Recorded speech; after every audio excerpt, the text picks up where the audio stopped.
Hello ಗೆಳೆಯರೆ, ಲಾ excellence IAS ಪ್ರಸ್ತುತಪಡಿಸುತ್ತಿರುವ December 12ರ ಕನ್ನಡದಲ್ಲಿ the Hind ಸುದ್ದಿ ವಿಶ್ಲೇಷಣೆಗೆ ತಮಗೆಲ್ಲರಿಗೂ ಸ್ವಾಗತ. ಇಂದಿನ ಸುದ್ದಿ ವಿಶ್ಲೇಷಣೆಯನ್ನು ಪ್ರಾರಂಭ ಮಾಡೋದಕ್ಕೆ ಮುಂಚೆ ನಿಮಗೊಂದು ಪ್ರಕಟಣೆ ಇದೆ. ಲಾ ಎಕ್ಸ್ ಪ್ರೋ ಹೆಸರಿನ ಅಡಿಯಲ್ಲಿ 2022ನೇ ಸಾಲಿನ ಪ್ರಿಲಿಮ್ಸ್ ಕಮ್ ಮೇನ್ಸ್ ಟೆಸ್ಟ್ ಸೀರೀಸ್ಗಳನ್ನು ಪ್ರಾರಂಭ ಮಾಡ್ತಾ ಇದ್ದೇವೆ. ಅದು ಕೂಡ ಮೆಂಟರ್ಶಿಪ್ ಪ್ರೋಗ್ರಾಮ್ನೊಟ್ಟಿಗೆ. Prelims test series with mentorship program ಅನ್ನುವಂಥದ್ದು ಡಿಸೆಂಬರ್ 12ರಿಂದ ಪ್ರಾರಂಭ ಆಗ್ತಾ ಇದೆ. ಹಾಗೇನೆ mains test series with mentorship program December 14ರಿಂದ ಪ್ರಾರಂಭ ಆಗ್ತಾ ಇದೆ. 2022ನೇ ಸಾಲಿನಲ್ಲಿ ಯಾರೆಲ್ಲ UPSC ಪರೀಕ್ಷೆಯನ್ನು ತಗೊಳ್ತಾ ಇದ್ದೀರಾ ಇವರಿಗೆ ಪ್ರಿಲಿಮ್ಸ್ ಹಾಗೂ ಮೈನ್ಸ್ ಎರಡು ಪರ್ಸ್ಪೆಕ್ಟಿವ್ನಲ್ಲಿ ಈ ಟೆಸ್ಟ್ ಸೀರೀಸ್ಗಳು ಬಹಳನೇ ಉಪಯುಕ್ತ ಆಗುತ್ತೆ. ಹಾಗಾಗಿ ಆದಷ್ಟು ಶೀಘ್ರದಲ್ಲಿ ಈ ಪ್ರೋಗ್ರಾಮ್ಸ್ಗಳಿಗೆ ರಿಜಿಸ್ಟರ್ ಆಗಿ. ಹೆಚ್ಚಿನ ಮಾಹಿತಿಗಾಗಿ ಈ ಕೆಳಗಿನ ನಮ್ಮ ನಂಬರ್ಸ್ಗಳನ್ನು ಕಾಂಟ್ಯಾಕ್ಟ್ ಮಾಡಿ. ಇಂದಿನ ಮೊದಲ article MSP is key to diversify crops ಅಂತ ಹೇಳಿ ಇಲ್ಲಿ ಫಾರ್ಮರ್ಸ್ ತಿಳಿಸ್ತಾ ಇರತಕ್ಕಂಥದ್ದು. ಪಂಜಾಬ್ ಹಾಗೂ ಹರಿಯಾಣದ ರೈತರ ಪ್ರಕಾರವಾಗಿ MSP ಮಿನಿಮಮ್ ಸಪೋರ್ಟ್ ಪ್ರೈಸ್ ಅಥವಾ ಬೆಂಬಲ ಬೆಲೆಯನ್ನು ಎಲ್ಲ ಕ್ರಾಪ್ಸ್ಗಳಿಗೆ ನೀಡೋದ್ರಿಂದಾಗಿ ಕ್ರಾಪ್ಸ್ ಡೈವರ್ಸಿಫಿಕೇಶನ್ ಅನ್ನ ಅಂದ್ರೆ ಬೇರೆ ಬೇರೆ ಬೆಳೆಗಳನ್ನು ಬೆಳೆಯೋದಕ್ಕೆ ಇದು ಒಂದು ರೀತಿಯ ಇನ್ಸೆಂಟಿವ್ ಆಗುತ್ತೆ. ಇದರಿಂದ ಎಲ್ಲ ಬೆಳೆಗಳನ್ನ ಬೆಳೆಯುವಂತ ರಿಸಲ್ಟ್ ಅನ್ನ ನಾವು ಕಾಣಬಹುದಾಗುತ್ತೆ ಅನ್ನುವಂಥದ್ದನ್ನ ರೈತರ ಅಭಿಪ್ರಾಯ ಆಗಿರೋದನ್ನ ಇಲ್ಲಿ ನಾವು ಕಾಣಬಹುದಾಗುತ್ತೆ. ಇದನ್ನ GS ಪೇಪರ್ 3 ನಾಡಿಯಲ್ಲಿ ಅಗ್ರಿಕಲ್ಚರಲ್ ಪ್ರೈಸಿಂಗ್ ಹಾಗೆ GS ಪೇಪರ್ 2 ನಾಡಿಯಲ್ಲಿ ಗವರ್ಮೆಂಟ್ ಪಾಲಿಸೀಸ್ ಅಂಡ್ ಇಂಟರ್ವೆನ್ಷನ್ಸ್ ಅನ್ನುವಂಥ ಸಿಲೆಬಸ್ ನಾಡಿಯಲ್ಲಿ ಓದ್ಕೊಳ್ಬಹುದಾಗುತ್ತೆ.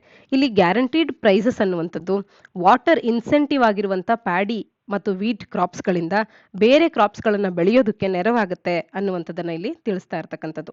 ಗ್ಯಾರಂಟಿ ಆಗಿರ್ತಕ್ಕಂಥ ಒಂದು ಬೆಂಬಲ ಬೆಲೆಯನ್ನ ಮಿನಿಮಮ್ ಸಪೋರ್ಟ್ ಪ್ರೈಸಸ್ ಅನ್ನ ಎಲ್ಲ ಕ್ರಾಪ್ಸ್ಗಳಿಗೆ ನೀಡುವಂಥದ್ದು ಕ್ರಾಪ್ ಡೈವರ್ಸಿಫಿಕೇಶನ್ಗೆ ಪಂಜಾಬ್ ಮತ್ತು ಹರಿಯಾಣದಂಥ ರಾಜ್ಯಗಳಲ್ಲಿ ಕ್ರಾಪ್ ಡೈವರ್ಸಿಫೈ ಮಾಡೋದಕ್ಕೆ ಒಂದು ಬೆಸ್ಟ್ ರೂಟ್ ಅಂತ ಹೇಳಿ ಇಲ್ಲಿ ಫಾರ್ಮರ್ಸ್ಗಳು ಅಭಿಪ್ರಾಯ ಪಡ್ತಾ ಇದ್ದಾರೆ.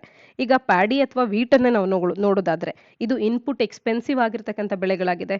ಎನ್ವಿರಾನ್ಮೆಂಟಲಿ ಹಾರ್ಮ್ಫುಲ್ ಆಗಿರ್ತಕ್ಕಂಥದ್ದು ಅಥವಾ ಕ್ಲೈಮ್ಯಾಟಿಕಲಿ ಅನ್ಸೂಟಬಲ್ ಆಗಿರುವಂಥ ಪ್ಯಾಡಿಯನ್ನ ಬೆಳೆಯೋದಕ್ಕಿಂತ ಆಯಿಲ್ ಸೀಡ್ಸ್ಗಳನ್ನ ಲೆಂಟಿಲ್ಸ್ಗಳನ್ನ ಬೆಳೆಯೋದಕ್ಕೆ ನೆರವಾಗುತ್ತೆ. ಆಯಿಲ್ ಸೀಡ್ಸ್ ಮತ್ತು ಲೆಂಟಿಲ್ಸ್ಗಳಿಗೂ ಕೂಡ MSP ಅನ್ನ ನೀಡೋದ್ರಿಂದ ಹಾಗಾಗಿ ಎಲ್ಲ ಬೆಳೆಗಳಿಗೂ ಕೂಡ ಬೆಂಬಲ ಬೆಲೆಯನ್ನು ನೀಡಬೇಕು ಅನ್ನುವಂಥದ್ದು ಏನೀಗ ರೈತರ ಒಂದು ಹೋರಾಟ ಪ್ರಾರಂಭ ಆಗ್ತಾ ಇದೆ. ಅದಕ್ಕೆ ನಾವು ಕೂಡ ಜಾಯಿನ್ ಆಗ್ತೇವೆ ಅನ್ನುವಂಥದ್ದನ್ನ ತಿಳಿಸ್ತಾ ಇರ್ತಕ್ಕಂಥದ್ದು. ಪಂಜಾಬ್ ಮತ್ತು ಹರಿಯಾಣವನ್ನ ಫೋಕಸ್ ನಲ್ಲಿ ಇಟ್ಕೊಂಡು ನಾವು MSP ಯ ಬಗ್ಗೆ ನೋಡೋದಾದ್ರೆ more than half of government procurement wheat ಮತ್ತು ಪ್ಯಾಡಿ ವಿಚಾರದಲ್ಲಿ ಗವರ್ಮೆಂಟ್ ಪ್ರೊಕ್ಯೂರ್ ಮಾಡುವಂಥದ್ದನ್ನ ನಾವು ನೋಡಿದಾಗ ಕಳೆದ 5 ವರ್ಷಗಳಲ್ಲಿ ಪಂಜಾಬ್ ಮತ್ತು ಹರಿಯಾಣಗಳಿಂದಲೇ ವೀಟ್ ಮತ್ತು ಪ್ಯಾಡಿಯಲ್ಲಿ more than half of the government procurement ಆಗಿರ್ತಕ್ಕಂಥದ್ದು. ಮತ್ತು ಅಗ್ರಿಕಲ್ಚರ್ ಮಿನಿಸ್ಟ್ರಿಯ ಡೇಟಾದ ಪ್ರಕಾರ 85% ಆಫ್ ವೀಟ್ ಏನು ಪಂಜಾಬ್ನಲ್ಲಿ ಬೆಳೀತಾರೆ ಹಾಗೆ 75% ನಷ್ಟು ಹರಿಯಾಣದಲ್ಲಿ ಬೆಳೀತಾರೆ. ಇವನ್ನ MSP ಇಂದನೇ ಸರ್ಕಾರ ಕೊಂಡುಕೊಳ್ಳುತ್ತೆ. ಅಂದ್ರೆ 85% ಮತ್ತು 75% ಈ ಎರಡು ರಾಜ್ಯಗಳಲ್ಲಿನ ವೀಟನ್ನ ಈ ಅಗ್ರಿಕಲ್ಚರ್ ಮಿನಿಸ್ಟ್ರಿ ಅನ್ನುವಂಥದ್ದು ಬೆಂಬಲ ಬೆಲೆಯನ್ನ ನೀಡಿ ಕೊಳ್ಳುತ್ತೆ. ಅಂದ್ರೆ ಇಷ್ಟು ಹೆಚ್ಚಿನ ಮಟ್ಟಿಗೆ ವೀಟ್ ಅಂಡ್ ಪ್ಯಾಡಿಯನ್ನ ಅಲ್ಲಿ ಬೆಳೀತಾರೆ. ಹಾಗಾಗಿ ವೀಟ್ ಅಂಡ್ ಪ್ಯಾಡಿಯ ಬದಲಾಗಿ ಬೇರೆ ಸೀಡ್ಸ್ ಗಳನ್ನು ಕೂಡ ಬೆಳಿಬೇಕು ಅಂದ್ರೆ ಅಥವಾ ಬೇರೆ ಒಂದು ಕ್ರಾಪ್ಸ್ ಗಳನ್ನ ಬೆಳೆಯುವಂಥದ್ದು ಕ್ರಾಪ್ ಡೈವರ್ಸಿಫಿಕೇಶನ್ ಆಗಬೇಕು ಅಂತಂದ್ರೆ ಎಲ್ಲ ಬೆಳೆಗಳಿಗೂ ಗ್ಯಾರಂಟಿಡ್ ಪ್ರೈಸಸ್ ಗಳನ್ನ ನೀಡಬೇಕು ಅನ್ನುವಂಥದ್ದು ಇವರ ಒಂದು ಡಿಮ್ಯಾಂಡ್ ಆಗ್ತಿರ್ತಕ್ಕಂಥದ್ದು. ಹಿನ್ನೆಲೆಯಲ್ಲಿ MSP ಯ ಬಗ್ಗೆ ಒಂದಷ್ಟು ವಿಸ್ತೃತವಾಗಿ ನಾವು ತಿಳ್ಕೊಳ್ಳೋಣ. ಇದು ಒಂದು ರೇಟ್ ಆಗಿದೆ. ಈ ಬೆಲೆಯನ್ನ ಸರ್ಕಾರದವರು ಈ ಬೆಲೆಗೆ ಒಂದಷ್ಟು ಕ್ರಾಪ್ಸ್ ಗಳನ್ನ ಪರ್ಚೇಸ್ ಮಾಡ್ತಾರೆ. ಈ ಬೆಲೆ ಎಷ್ಟು ಅಂತ ಹೇಳಿ ಮುಂಚೆಯೇ ನಿಗದಿಯಾಗಿರುತ್ತೆ. ಹಾಗಾಗಿ ಅದರ ಆಧಾರದ ಮೇಲೆಯೇ ಫಾರ್ಮರ್ಸ್ಗಳು ಇಂಥ ಬೆಳೆಯನ್ನ ಬೆಳೆಯೋದಕ್ಕೆ ಮುಂದೆ ಬರ್ತಾರೆ. ಹಾಗಾಗಿ ಇದು ಯಾವ ರೀತಿಯಾಗಿ ಕ್ಯಾಲ್ಕುಲೇಟ್ ಮಾಡತ್ತೆ ಅಂತ ಅಂದ್ರೆ ಅವರ ಕಾಸ್ಟ್ ಆಫ್ ಪ್ರೊಡಕ್ಷನ್ ಏನಿರುತ್ತೆ, ರೈತರಿಗೆ ಈ ಬೆಳೆಯನ್ನ ಬೆಳೆಯೋದಕ್ಕೆ ಎಷ್ಟು ಖರ್ಚಾಗುತ್ತೆ ಅದಕ್ಕೆ ಅಟ್ಲೀಸ್ಟ್ 1.5 ಟೈಮ್ಸ್ ಆದ್ರೂ ಕೂಡ ರೈತರಿಗೆ ನೀಡಬೇಕು. ಅಂದ್ರೆ 100 ರೂಪಾಯಿ ಈ ಬೆಳೆಗಾಗಿ ಖರ್ಚಾದ್ರೆ ಅವರಿಗೆ 150 ರೂಪಾಯಿ ಆದ್ರೂ ಕೂಡ ದೊರೆಯಬೇಕು ಅನ್ನುವಂತ ನಿಟ್ಟಿನಲ್ಲಿ ಈ ಬೆಂಬಲ ಬೆಲೆಯನ್ನ ನೀಡುವಂಥದ್ದು. ಮಿನಿಮಮ್ ಸಪೋರ್ಟ್ ಪ್ರೈಸ್ ನಾಡಿಯಲ್ಲಿನ ಕ್ರಾಪ್ಸ್ಗಳು ಯಾವುವು ಮತ್ತು ಇದೆಲ್ಲವನ್ನ ಯಾರು ನಿರ್ಧಾರ ಮಾಡ್ತಾರೆ ಇವುಗಳನ್ನ ನಾವು ನೋಡೋದಾದ್ರೆ commission for agricultural cost and prices CACP ಅನ್ನುವಂಥ ಕಮಿಷನ್ ಅನ್ನುವಂಥದ್ದು ಬೆಂಬಲ ಬೆಲೆಯನ್ನ ಎಷ್ಟು ನೀಡಬೇಕು ಅಂತ ಹೇಳಿ ಒಂದು ರೆಕಮೆಂಡೇಶನ್ ಅನ್ನ ಮಾಡುತ್ತೆ. ಏನ್ ಮಾಡ್ತಾರೆ CACP ನವರು ರೆಕಮೆಂಡೇಶನ್ ಮಾಡ್ತಾರೆ. ಆದ್ರೆ ಯಾರು ಇದರ ಫೈನಲೈಸ್ ಮಾಡ್ತಾರೆ ಅನ್ನುವಂಥದ್ದನ್ನ ಅಂದ್ರೆ ಇಷ್ಟೇ ಹಣ ಇರ್ಲಿ ಅಂತ ಹೇಳಿ ಬೆಂಬಲ ಬೆಲೆಯನ್ನ ನಿಗದಿ ಮಾಡುವಂತ ಪವರ್ ಯಾರಿಗಿದೆ ಅನ್ನುವಂಥದ್ದನ್ನ ತಪ್ಪದೆ ಕಮೆಂಟ್ ಸೆಕ್ಷನ್ ಅಲ್ಲಿ ಕಮೆಂಟ್ ಮಾಡಿ ತಿಳಿಸಿ. ರೆಕಮೆಂಡೇಶನ್ ಅನ್ನ commission for agricultural cost and prices ನವರು ಮಾಡ್ತಾರೆ. ಎಷ್ಟು ಕ್ರಾಪ್ಸ್ ಗಳಿಗೆ ಅಂದಾಗ 22 ಮ್ಯಾಂಡೇಟೆಡ್ ಕ್ರಾಪ್ಸ್ ಗಳಿಗೆ MSP ಅನ್ನ ಅನೌನ್ಸ್ ಮಾಡ್ತಾರೆ. ಹಾಗೆ ಶುಗರ್ ಕೇನ್ಗೆ ಅಂದ್ರೆ ಕಬ್ಬಿಗೆ FRP fair and remunerative prices ಅನ್ನ ಅನೌನ್ಸ್ ಮಾಡುವಂಥದ್ದು. CACP ಅನ್ನುವಂಥದ್ದು ministry of agriculture and farmers welfare ನಾಡಿಯಲ್ಲಿನ ಒಂದು ಅಟ್ಯಾಚ್ಡ್ ಆಫೀಸ್ ಆಗಿ ಇರುತ್ತೆ. ಈ ಮ್ಯಾಂಡೇಟೆಡ್ ಕ್ರಾಪ್ಸ್ ನಾಡಿಯಲ್ಲಿ 14 ಕ್ರಾಪ್ಸ್ ಗಳನ್ನ ಖಾರಿಫ್ ಸೀಸನ್ ನ ಪೈಕಿಯಲ್ಲಿನ ಕ್ರಾಪ್ಸ್ ಗಳು ಹಾಗೆ 6 ಕ್ರಾಪ್ಸ್ ಗಳು ರಾಬಿ ಕ್ರಾಪ್ಸ್ ಗಳು 2 ಅದರ್ ಕಮರ್ಷಿಯಲ್ ಕ್ರಾಪ್ಸ್ ಗಳನ್ನ ಒಟ್ಟಾರೆ 22 ಕ್ರಾಪ್ಸ್ ಗಳನ್ನ ಹಾಗೆ ಶುಗರ್ ಕೇನ್ ಅನ್ನ ನಾವು ಕಾಣಬಹುದಾಗುತ್ತೆ. MSPಯನ್ನ ರೆಕಮೆಂಡ್ ಮಾಡೋದಕ್ಕೆ ಯಾವೆಲ್ಲ ಫ್ಯಾಕ್ಟರ್ಸ್ಗಳು ಇಂಪಾರ್ಟೆಂಟ್ ಆಗುತ್ತೆ ಅಂತ ಅಂದಾಗ, CACP ಅನ್ನುವಂಥದ್ದು ವೇರಿಯಸ್ ಫ್ಯಾಕ್ಟರ್ಸ್ಗಳನ್ನ ತಗೊಂಡು ಅದರ ಆಧಾರದ ಮೇಲೆ ಈ ಕಾಸ್ಟ್ ಆಫ್ ಕಲ್ಟಿವೇಶನ್ ಅನ್ನ ಇನ್ಕ್ಲೂಡಿಂಗ್ ಕಾಸ್ಟ್ ಆಫ್ ಕಲ್ಟಿವೇಶನ್ ಅನ್ನ ಕೂಡ ಆಧಾರದ ಮೇಲೆ ಇಟ್ಕೊಂಡು MSPಯನ್ನ ಕನ್ಸಿಡರ್ ಮಾಡುತ್ತೆ. ಯಾವೆಲ್ಲ ವಿಚಾರಗಳು ಅಂತ ಅಂದ್ರೆ, ಸಪ್ಲೈ ಅಂಡ್ ಡಿಮ್ಯಾಂಡ್ ಸಿಚುಯೇಷನ್ ಯಾವ ರೀತಿ ಇದೆ ಯಾವುದೇ ಒಂದು ಕಮೋಡಿಟಿಗೆ ಅನ್ನುವಂಥದ್ದನ್ನ ಮೊದಲಿಗೆ ನೋಡುತ್ತೆ. ಹಾಗೇನೆ ಮಾರ್ಕೆಟ್ ಪ್ರೈಸ್ ಟ್ರೆಂಡ್ಸ್ಗಳು ಯಾವ ರೀತಿ ಇದೆ ಡೊಮೆಸ್ಟಿಕ್ ಮತ್ತು ಗ್ಲೋಬಲ್ ಮಾರ್ಕೆಟ್ನಲ್ಲಿ ಈ ಒಂದು ಪ್ರಾಡಕ್ಟ್ನ ಮೇಲೆ ಅನ್ನುವಂಥದ್ದನ್ನ ನೋಡುತ್ತೆ. ಹಾಗೆ ವಿಸ್ ಅದರ್ ಕ್ರಾಪ್ಸ್ಗಳಿಗೆ ಹೋಲಿಕೆ ಮಾಡಿದಾಗ ಒಂದು ಪ್ಯಾರಿಟಿಯನ್ನು ತರೋದಕ್ಕೆ ಕೂಡ ಆ ನಿಟ್ಟಿನಲ್ಲಿ ಕೂಡ ಯೋಚನೆಗಳನ್ನು ಮಾಡಲಾಗುತ್ತೆ. ಹಾಗೆ ಕನ್ಸ್ಯೂಮರ್ಸ್ಗೆ ಅಂದ್ರೆ ಇನ್ಫ್ಲೇಷನ್ ಮಾಡೋದ್ರಿಂದ ಯಾವ ರೀತಿಯಾಗಿ ಇನ್ಪ್ಲಿಕೇಶನ್ ಆಗುತ್ತೆ, ಕನ್ಸ್ಯೂಮರ್ಸ್ನ ಮೇಲೆ ಈ ಬೆಳೆಗೆ ಈ ಬೆಲೆಯನ್ನು ಹೆಚ್ಚಿಸೋದು ಕಡಿಮೆ ಮಾಡೋದ್ರಿಂದ ಯಾವ ರೀತಿಯಾಗಿ ಕನ್ಸ್ಯೂಮರ್ಸ್ಗೆ ಒಂದು ಲಾಭ ನಷ್ಟ ಆಗುತ್ತೆ ಅನ್ನುವಂಥದ್ದನ್ನ ಕೂಡ ಯೋಚನೆ ಮಾಡುತ್ತೆ. ಹಾಗೆ ಸಾಯಿಲ್ ಅಂಡ್ ವಾಟರ್ ಯೂಸ್ ಎಷ್ಟರ ಮಟ್ಟಿಗೆ ಈ ಬೆಳೆಗೆ ಆಗುತ್ತೆ ಅನ್ನುವಂಥದ್ದನ್ನ ಎನ್ವಿರಾನ್ಮೆಂಟಲ್ ಕಾಸ್ಟ್ ಅನ್ನ ಕೂಡ ಯೋಚನೆ ಮಾಡುತ್ತೆ. ಮತ್ತು terms of trade between agriculture ಮತ್ತು ನಾನ್ ಅಗ್ರಿಕಲ್ಚರಲ್ ಸೆಕ್ಟರ್ಸ್ಗಳು ಇದೆಲ್ಲವನ್ನ ಆಲೋಚನೆ ಮಾಡಿ CACP ಅನ್ನುವಂಥದ್ದು MSPಯನ್ನ ರೆಕಮೆಂಡ್ ಮಾಡುವಂತ ಕಾರ್ಯವನ್ನ ಮಾಡುತ್ತೆ. ಒಟ್ಟಾರೆ MSPಯ ಮೇಲೆ ಫೈನಲ್ ಡಿಸಿಷನ್ ಅನ್ನ ಯಾವ ಒಂದು ಕಮಿಟಿ ಅಥವಾ ಯಾರು ತಗೊಳ್ತಾರೆ ಅನ್ನುವಂಥದ್ದನ್ನ ತಪ್ಪದೆ ಕಮೆಂಟ್ ಸೆಕ್ಷನ್ ಅಲ್ಲಿ ಕಮೆಂಟ್ ಮಾಡಿ ತಿಳಿಸಿ. MSPಯನ್ನ ಹೈಕ್ ಮಾಡಿ ಅಥವಾ MSPಯನ್ನ ಡೈವರ್ಸಿಫೈ ಮಾಡಿ ಅನ್ನುವಂಥದ್ದು ಸಾಕಷ್ಟು ದಿನಗಳಿಂದಲೂ ಇರ್ತಕ್ಕಂಥ ಡಿಮ್ಯಾಂಡ್ ಆಗಿದೆ. ಇಲ್ಲಿ ರೈಸ್ ಅಥವಾ ವೀಟ್ ಅನ್ನ ಬೆಳೆಯೋಕ್ಕಾಗಲ್ಲ ಅಂತ ಏರಿಯಾಸ್ಗಳಲ್ಲಿ ನ್ಯೂಟ್ರಿ ರಿಚ್ ನ್ಯೂಟ್ರಿ ಸೀರಿಯಲ್ಸ್ಗಳನ್ನ ಬೆಳೆಯುವಂತೆ ಅವುಗಳನ್ನ ಇನ್ಸೆಂಟಿವೈಸ್ ಮಾಡೋದ್ರ ಮುಖಾಂತರವಾಗಿ ಒಂದು ಆಡೆಡ್ ಫೋಕಸ್ ಅನ್ನ MSP ಅನ್ನುವಂಥದ್ದು ನೀಡುತ್ತೆ. MSPಯನ್ನ ಹೈಕ್ ಮಾಡದಂತೆ ಅದು ಇನ್ನಷ್ಟು ಉತ್ತೇಜನವನ್ನ ರೈತರಿಗೆ ನೀಡುತ್ತೆ ಇಂಥ ಬೆಳೆಗಳನ್ನ ಬೆಳೆಯೋದಕ್ಕೆ. ಹಾಗೆ MSPಯನ್ನ ನೀಡುವಂಥದ್ದು ಆಯಿಲ್ ಸೀಡ್ಸ್, ಪಲ್ಸಸ್ ಮತ್ತು ಕೋರ್ ಸೀರಿಯಲ್ಸ್ ನೊಟ್ಟಿಗೆ ರೀಅಲೈನ್ ಮಾಡೋದಕ್ಕೆ ಬೇರೆ ಬೇರೆ ಕ್ರಾಪ್ಸ್ ನೊಟ್ಟಿಗೆ ಒಂದಷ್ಟು ಎಫರ್ಟ್ಸ್ ಗಳನ್ನ ಈ ಬೆಳೆಗಳನ್ನು ಕೂಡ ಬೆಳೆಯೋದಕ್ಕೆ ರೀಅಲೈನ್ ಮಾಡದಂತಾಗುತ್ತೆ, ಫಾರ್ಮರ್ಸ್ ಅನ್ನ ಎನ್ಕರೇಜ್ ಮಾಡದಂತಾಗುತ್ತೆ MSPಯನ್ನ ನೀಡೋದ್ರಿಂದ ಮತ್ತು ಅದನ್ನ ಹೈಕ್ ಮಾಡೋದ್ರಿಂದ. ಇಂಥ ಬೆಂಬಲ ಬೆಲೆ ಅಡಿಯಲ್ಲೂ ಕೂಡ ಕೆಲವೊಂದು ಇಶ್ಯೂಸ್ಗಳು ಇದರೊಟ್ಟಿಗೆ ಇದೆ. ಏನು ಅಂತ ಅಂದ್ರೆ, ಗೌರ್ಮೆಂಟ್ ಮಿಷನರಿ ಅನ್ನುವಂಥದ್ದು ಎಲ್ಲ ಕ್ರಾಪ್ಸ್ ಗಳನ್ನ ಪ್ರೊಕ್ಯೂರ್ ಮಾಡುವಲ್ಲಿ ಲ್ಯಾಕ್ ಆಫ್ ಗೌರ್ಮೆಂಟ್ ಮಿಷನರಿಯನ್ನ ನಾವು ಕಾಣಬಹುದಾಗುತ್ತೆ. ಎಕ್ಸೆಪ್ಟ್ ವೀಟ್ ಅಂಡ್ ರೈಸ್ ಅನ್ನ ನೋಡೋದನ್ನ ಬಿಟ್ರೆ food corporation of India FCI ಅನ್ನುವಂಥದ್ದು ಪಬ್ಲಿಕ್ ಡಿಸ್ಟ್ರಿಬ್ಯೂಷನ್ ಅಡಿಯಲ್ಲಿ ವೀಟ್ ಅಂಡ್ ಪ್ಯಾಡಿಯನ್ನೇನೋ ಪ್ರೊಕ್ಯೂರ್ ಮಾಡುತ್ತೆ. ಆದ್ರೆ ಬೇರೆ ಕ್ರಾಪ್ಸ್ ಗಳ ವಿಚಾರಕ್ಕೆ ಬಂದಾಗ ಇದು ಆ ರೀತಿ ಆಗೋದಿಲ್ಲ. ಹಾಗಾಗಿ ಆ ಕ್ರಾಪ್ಸ್ಗಳ ವಿಚಾರದಲ್ಲಿ MSPಯ ವಿಚಾರದಲ್ಲಿ ಒಂದಷ್ಟು ಇಶ್ಯೂಸ್ಗಳು ಇರುವಂತದ್ದು. ಇನ್ನು ಸ್ಟೇಟ್ ಗವರ್ಮೆಂಟ್ಸ್ಗಳು ಲಾಸ್ಟ್ ಮೈಲ್ನಲ್ಲಿ ಯಾರು ಈ ಗ್ರೈನ್ಸ್ ಗಳನ್ನ ಪರ್ಚೇಸ್ ಮಾಡ್ತಾರೆ, ಪ್ರೊಕ್ಯೂರ್ ಮಾಡ್ತಾರೆ ಅಂದಾಗ ರಾಜ್ಯ ಸರ್ಕಾರಗಳು. ಕೆಲವು ರಾಜ್ಯ ಸರ್ಕಾರಗಳು ಹೆಚ್ಚಿನ ಪ್ರೊಕ್ಯೂರ್ಮೆಂಟ್ ಅನ್ನ ಮಾಡುತ್ತೆ. ಅಂಥ ರಾಜ್ಯಗಳ ಅಡಿಯಲ್ಲಿರ್ತಕ್ಕಂಥ ರೈತರಿಗೆ ಇದು ಹೆಚ್ಚಿನದಾಗಿ ಫಲಪ್ರದವಾಗುತ್ತೆ. ಆದ್ರೆ ಯಾವ ರಾಜ್ಯಗಳಲ್ಲಿ ಲೆಸ್ ಪ್ರೊಕ್ಯೂರ್ಮೆಂಟ್ ಆಗುತ್ತೆ ಅಂಥ ರಾಜ್ಯಗಳಲ್ಲಿರ್ತಕ್ಕಂಥ ರೈತರಿಗೆ ಇದು ಅಫೆಕ್ಟ್ ಆಗುತ್ತೆ. ಅವರಿಗೆ ಬೆಂಬಲ ಬೆಲೆ ಅನ್ನುವಂಥದ್ದು ಎಷ್ಟೋ ಅವರು ಬೆಳೆದಂತ ಬೆಳೆಗಳಿಗೆ ಸಿಗೋದಿಲ್ಲ. ಇನ್ನು MSP ಬೇಸ್ಡ್ ಪ್ರೊಕ್ಯೂರ್ಮೆಂಟ್ ಸಿಸ್ಟಮ್ ಅನ್ನುವಂಥದ್ದು ಮಿಡ್ಲ್ ಮೇಲ್ನ ಮೇಲೆ ಡಿಪೆಂಡೆಂಟ್ ಆಗಿರುತ್ತೆ. ಹಾಗೆ ಕಮಿಷನ್ ಏಜೆಂಟ್ಸ್ ಗಳ ಮೇಲೂ ಕೂಡ ಡಿಪೆಂಡೆಂಟ್ ಆಗಿರುತ್ತೆ. APMC ಅಫಿಷಿಯಲ್ಸ್ ಗಳ ಮೇಲೆ ಡಿಪೆಂಡೆಂಟ್ ಆಗಿರುತ್ತೆ.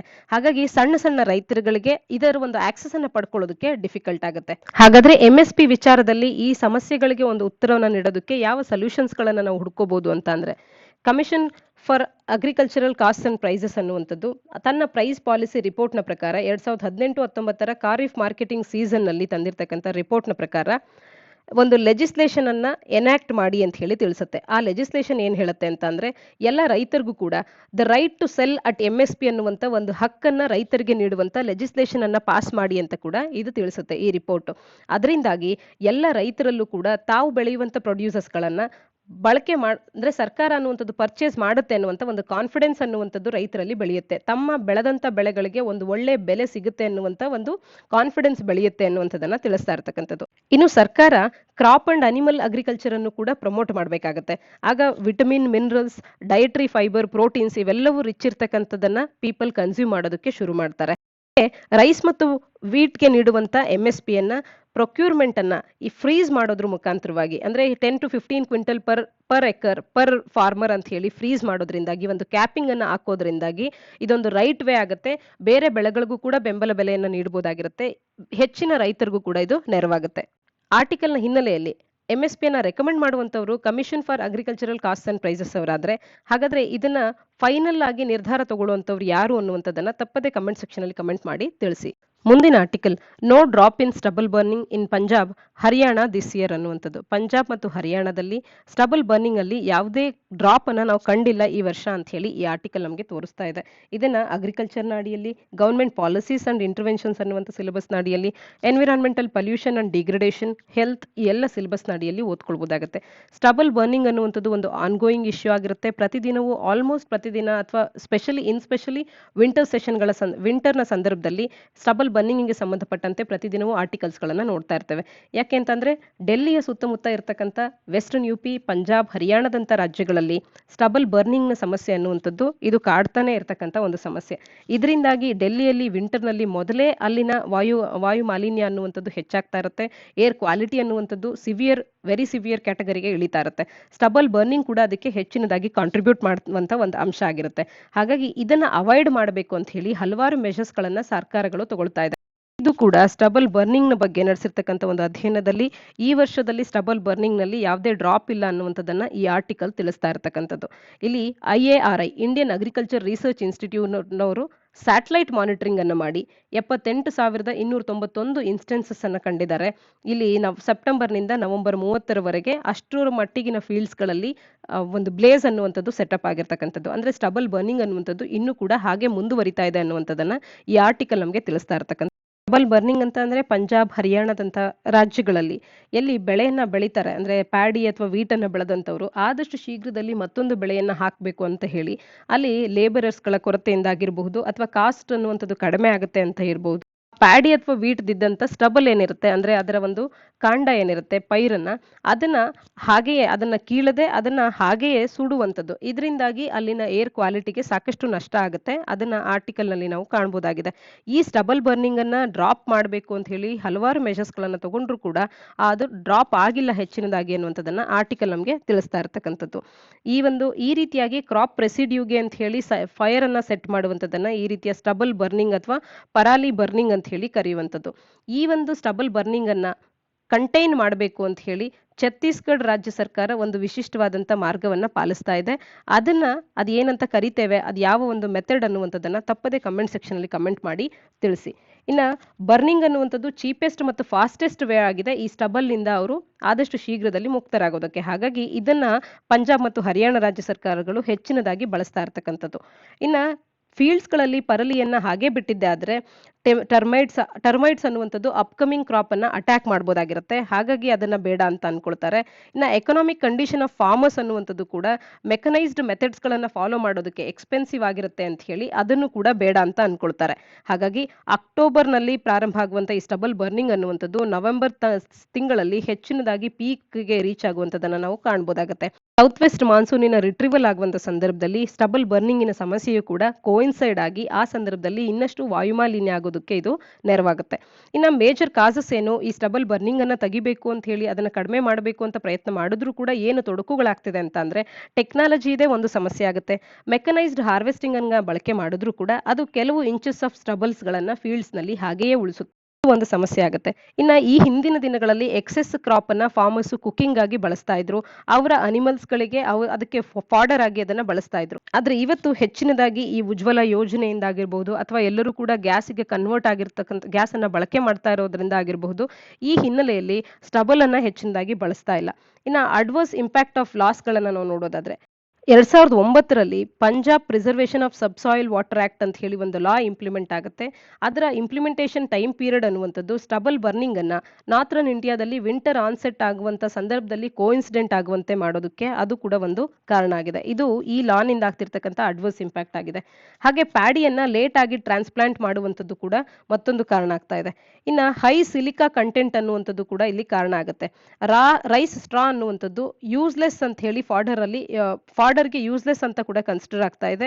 ನಾನ್ ಬಾಸ್ಮತಿ ರೈಸ್ ಆಗಿದ್ರೆ ಬಿಕಾಸ್ ಅಲ್ಲಿ ಹೈ ಸಿಲಿಕಾ ಕಂಟೆಂಟ್ ಅನ್ನುವಂಥದ್ದು ಇರುತ್ತೆ. ಹಾಗಾಗಿ ಅದು ಫಾಡರ್ ಆಗಿ ಕೂಡ ಬಳಕೆ ಮಾಡ್ಕೊಳ್ಳೋದಕ್ಕೆ ಸಾಧ್ಯ ಆಗ್ತಿಲ್ಲ. ಹಾಗಾಗಿ ಅದನ್ನ ಸುಡುವಂಥದ್ದೇ ಬೆಸ್ಟ್ ಮಾರ್ಗ ಅಂತ ಹೇಳಿ ಅವ್ರಿಗೆ ಕಾಣಿಸುತ್ತೆ. ಹೀಗಾಗಿ ಸ್ಟಬಲ್ ಬರ್ನಿಂಗ್ ಅನ್ನುವಂಥದ್ದು ಹೆಚ್ಚಾಗ್ತಾ ಇದೆ.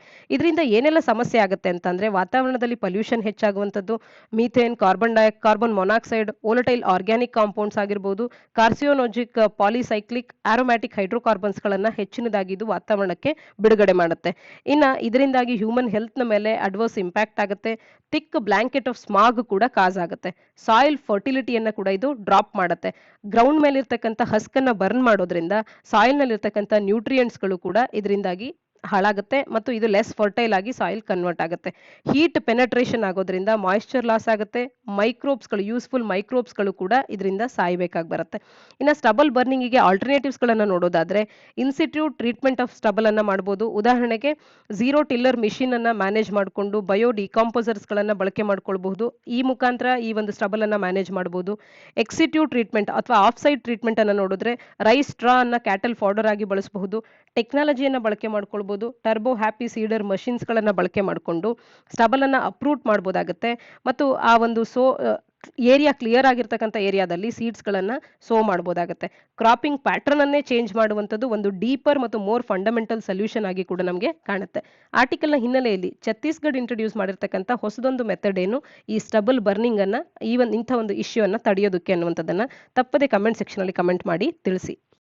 ಮುಂದಿನ article men in India take 82% of labour income ಅಂತ ಹೇಳಿ ಒಂದು ರಿಪೋರ್ಟ್ ತಿಳಿಸ್ತಾ ಇದೆ.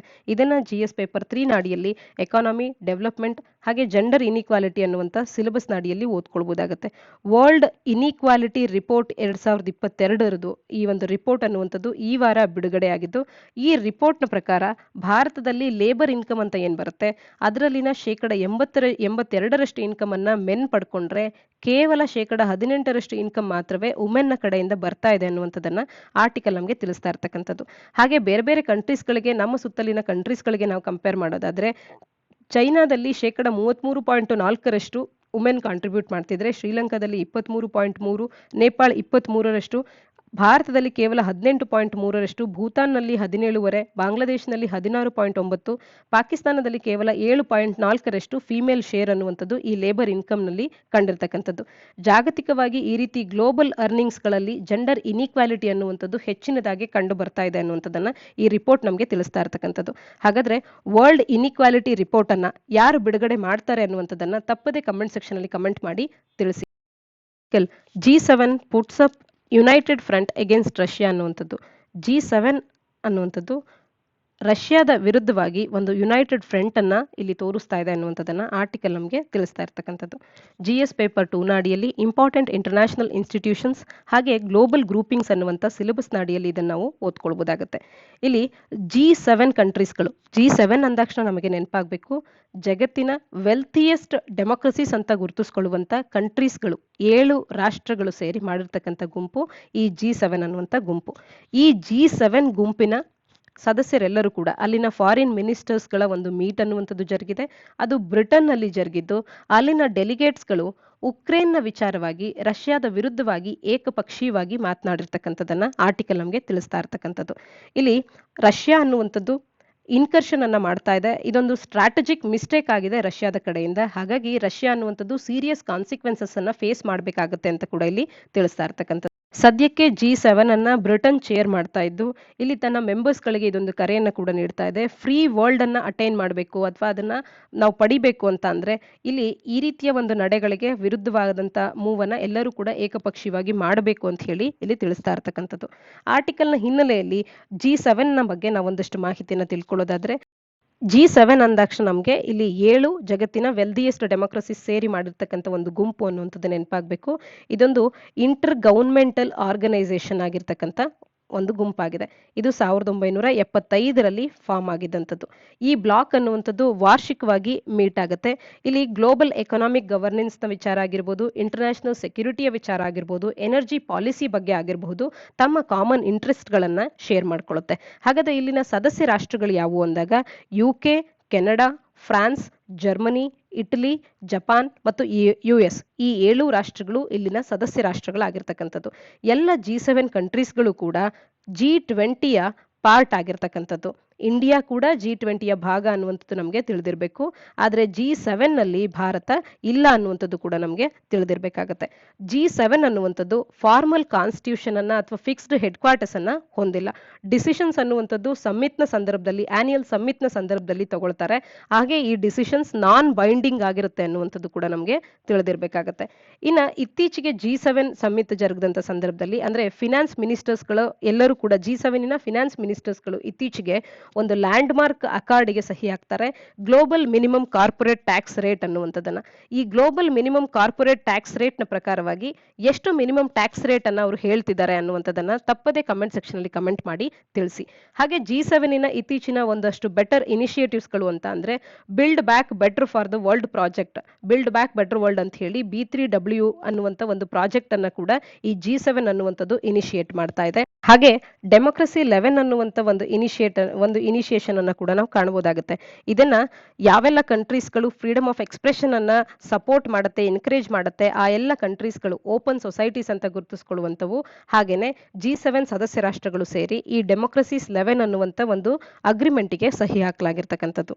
ಹಾಗೇನೆ ಕಾರ್ಬಿಸ್ ಬೇ ಡಿಕ್ಲರೇಷನ್ ಅನ್ನ ಕೂಡ G7 ಸಹಿ ಹಾಕಿರ್ತಕ್ಕಂಥದ್ದು. ಇದು ಫ್ಯೂಚರ್ ನಲ್ಲಿ ಪ್ಯಾಂಡಮಿಕ್ಸ್ ಗಳು ಆಗದೆ ಇರುವಂತೆ ಪ್ರಿವೆಂಟ್ ಮಾಡೋದಕ್ಕೆ ಮಾಡಿರ್ತಕ್ಕಂಥ ಒಂದು ಇಂಪಾರ್ಟೆಂಟ್ ಡಿಕ್ಲರೇಷನ್ ಆಗಿರ್ತಕ್ಕಂಥದ್ದು. ಇನ್ನ ಕ್ಲೈಮೇಟ್ ಚೇಂಜ್ ನ ವಿಚಾರದಲ್ಲೂ ಕೂಡ ಇಲ್ಲಿ ಕಾಂಟ್ರಿಬ್ಯೂಷನ್ಸ್ ಗಳನ್ನ ರೈಸ್ ಮಾಡೋದಕ್ಕೆ ಅಂತ ಹೇಳಿ ಈ G7 ಒಂದು ಮುಖ್ಯವಾದಂತ ಕಾರ್ಯವನ್ನ ಮಾಡ್ತಾ ಇದೆ. ಬಯೋಡೈವರ್ಸಿಟಿ ಲಾಸ್ ಅನ್ನ 2030 ಹಾಲ್ಟ್ ಮಾಡುವಂತದ್ದು, ರಿವರ್ಸ್ ಮಾಡೋದ್ರ ಕಡೆಗೆ ಇಲ್ಲಿ ಒಂದು ಪ್ರಾಮಿಸಿಂಗ್ ಆದಂತ ನಡೆಯನ್ನ G7 ಕೂಡ ತೋರಿಸ್ತಾ ಇರ್ತಕ್ಕಂಥದ್ದು. ಇದಿಷ್ಟು ಇಂದಿನ ಸುದ್ದಿ ವಿಶ್ಲೇಷಣೆಯಾಗಿದೆ. ತಪ್ಪದೆ ನಮ್ಮೆಲ್ಲ ಪ್ರಶ್ನೆಗಳಿಗೆ ಕಮೆಂಟ್ ಸೆಕ್ಷನ್ ಅಲ್ಲಿ ಉತ್ತರಗಳನ್ನ ನೀಡಿ. ನಾಳಿನ ಸುದ್ದಿ ವಿಶ್ಲೇಷಣೆಯೊಂದಿಗೆ ಮತ್ತೆ ಸಿಗೋಣ. ಧನ್ಯವಾದ.